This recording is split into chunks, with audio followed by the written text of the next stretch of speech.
Bueno, aunque en los vídeos de teoría ya hemos tratado ampliamente tanto el modelo de repulsión de pares electrónicos de la capa de valencia como el modelo de hibridación, vamos a hacer ahora un ejercicio sencillo que combina ambos modelos.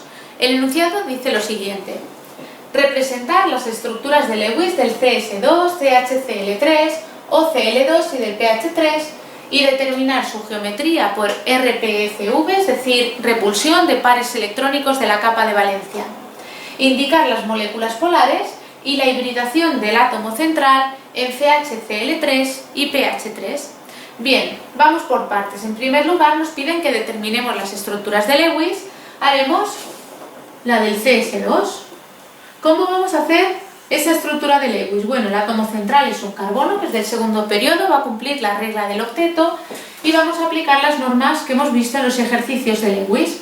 Consisten en determinar los enlaces de valencia para el carbono, los electrones de valencia, 4 para el carbono, y cada azufre tiene 6 electrones de valencia.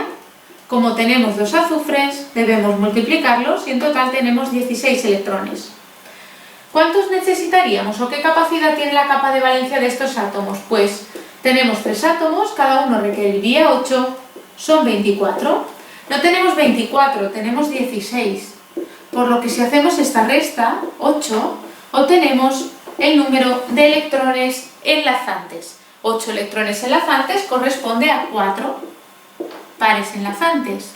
De los 16 electrones que tenemos de valencia, 8 son enlazantes, por lo que los restantes, la diferencia de ambos valores, serán los no enlazantes, nuevamente 4 pares. Así la estructura será: ponemos el carbono, un azufre y otro azufre, ponemos los pares enlazantes, que serán 2 con cada azufre, y ahora los pares no enlazantes. Si observamos en esta estructura de Lewis, ya tenemos todos los átomos con 8 electrones en torno a su última capa. Bueno, una vez que hemos determinado la estructura de Lewis, podemos determinar para esta molécula su geometría por repulsión de pares electrónicos de la capa de valencia.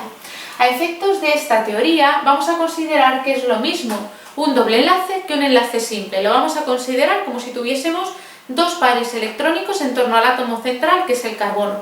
Si tenemos 2 pares electrónicos, la repulsión mínima entre estos pares es cuando se establece un ángulo de 180 grados entre los dos enlaces. Cuando están lo más separados posible, 180 grados, y la molécula es lineal, tenemos la repulsión mínima entre los electrones enlazantes. De esta forma, si la molécula es lineal, ¿qué polaridad va a tener? Pues va a ser apolar, porque aunque pueden tener cierta polaridad, los enlaces carbono-azufre por diferencia de electronegatividad, se van a anular porque tendremos un momento dipolar en este sentido y otro en este, y por tanto el momento dipolar total va a ser 0. De esta forma se trata de una molécula apolar. Bien, y con esta molécula, con CS2, ya habríamos terminado porque no nos piden determinar la hibridación. Vamos a CHCl3, un compuesto orgánico.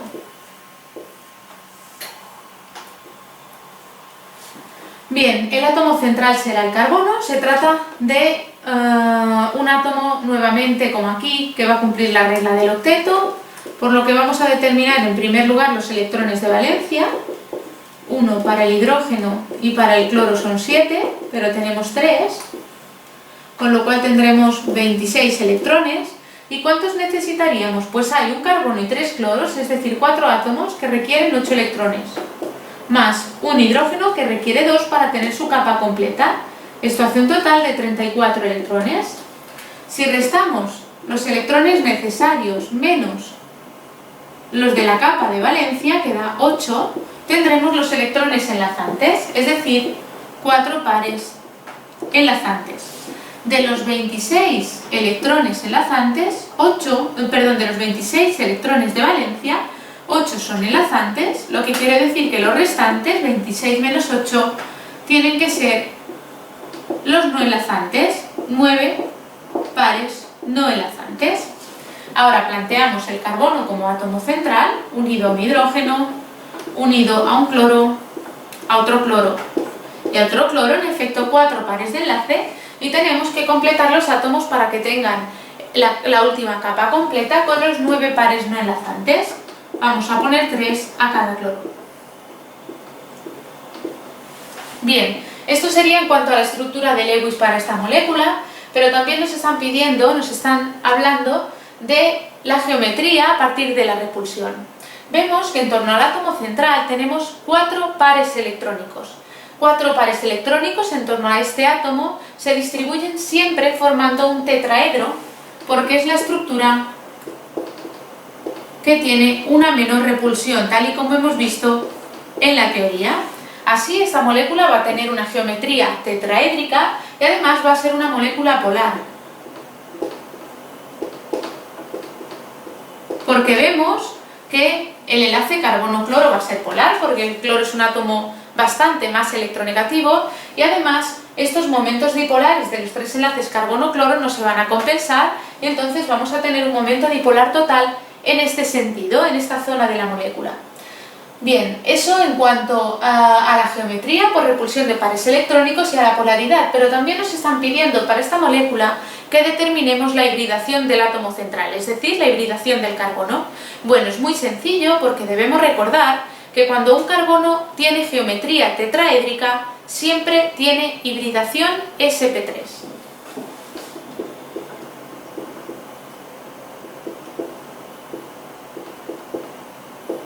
De hecho, en general, siempre que tengamos un átomo central que tiene geometría tetraédrica es porque tiene hibridación sp3. Y de esta forma, sabiendo esto, podemos determinar también su hibridación. No hace falta recurrir a la configuración electrónica del carbono. El hecho de que forme 4 enlaces simples indica de forma inequívoca que es hibridación de tipo sp3. Bien, vamos a pasar a la siguiente, a la molécula de OCl2. El átomo central es un oxígeno, cumple la regla del octeto y por tanto podremos aplicar las normas. El oxígeno tiene 6 electrones de valencia, cada cloro tiene 7, pero tenemos 2 cloros que hacen 14. En total tendremos 20 electrones de valencia.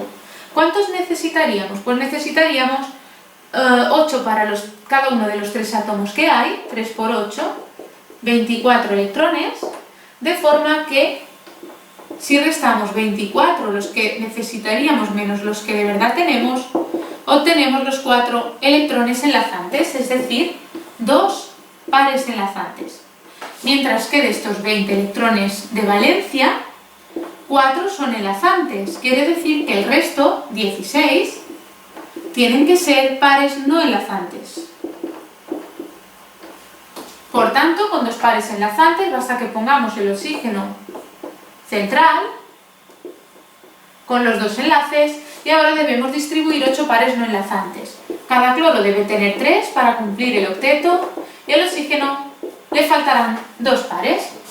Bueno, aunque no nos están pidiendo la hibridación, sí que nos están pidiendo que determinemos la geometría y lo que vemos es que en torno al átomo central, el oxígeno, tenemos 4 pares electrónicos, 2 pares enlazantes y 2 pares no enlazantes. A los efectos de determinar la geometría o la disposición de estos pares por repulsión de los pares electrónicos, vamos a contar tanto los pares libres como los pares enlazantes, es decir, tenemos un oxígeno en torno al cual hay 2 pares de enlace y 2 pares no enlazantes. En total tenemos 4 pares electrónicos y esto se va a disponer, van a adoptar una disposición tetraédrica, porque nuevamente 4 pares electrónicos, su mínima repulsión corresponde a un tetraedro. Lo que ocurre es que vamos a tener esta disposición tetraédrica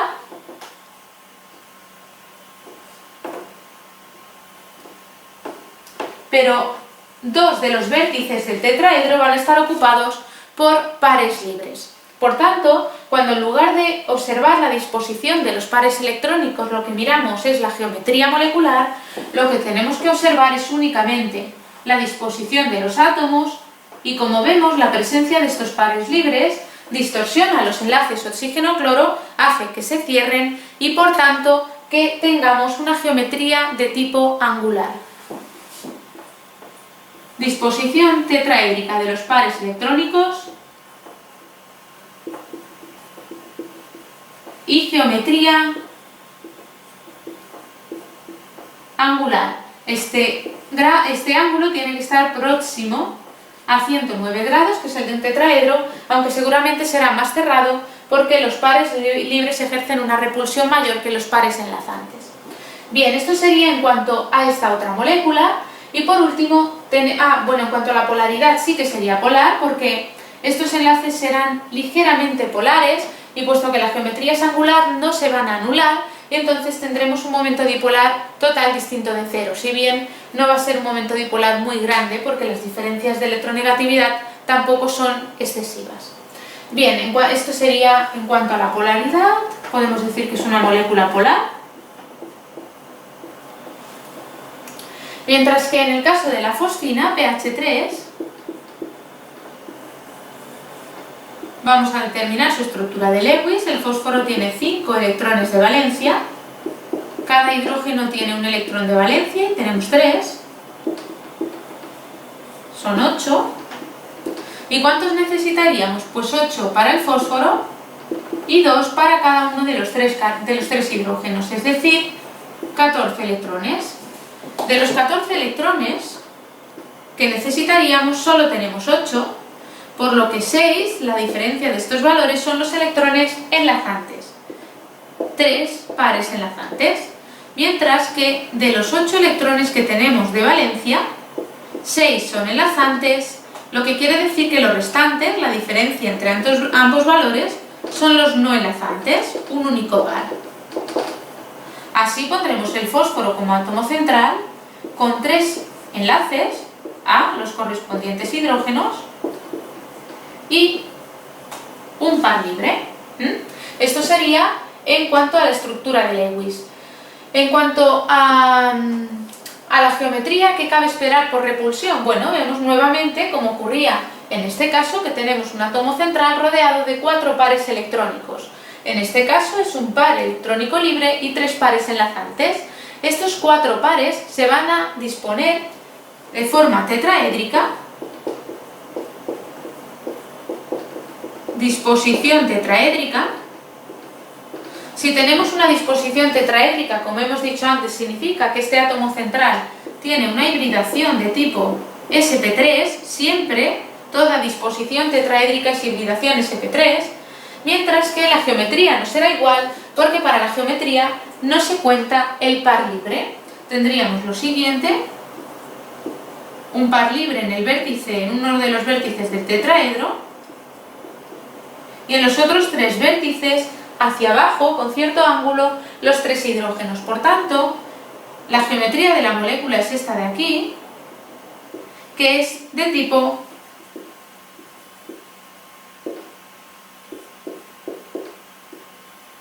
pirámide trigonal. Como por ejemplo hemos visto para el caso del nitrógeno. Puesto que con esta geometría los momentos dipolares no se van a anular, estaremos ante una molécula ligeramente polar.